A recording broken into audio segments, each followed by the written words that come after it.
ஏண்டி ஓனர் பாட்டிக்கு உடம்பு சரியில்லைன்னு சொன்னாங்களா? இப்ப எப்படி இருக்கு?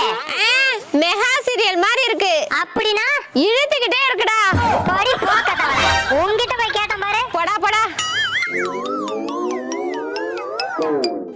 என்னடி சாம்பார்ல பிஸ்கட் வாசம் அடிக்குது? உப்பு தீந்து போச்சியா? அதான் 2 உப்பு பிஸ்கட்ட போட்டேன். என்னடி உங்க அப்பா நைட் ஆனா கோயில்ல தூங்குறாரா? ஆமா சித்தி, எங்க அம்மா தான் தூங்க சொன்னுச்சு.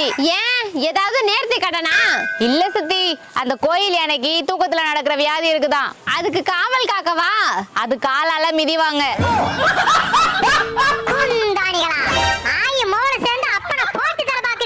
இல்லடி, எங்க அப்பாவுக்கும் தூக்கத்துல நடக்கிற வியாதி இருக்கு. எந்திரிச்சு வீட்டுக்கு வந்துருவாரு. எங்க சுத்தி போற? என் மாமியார் எப்படியாவது கோயில்ல தூங்க வைக்கணும். அவங்களுக்கு தூக்கத்துல நடக்கிற வியாதி இருக்கா?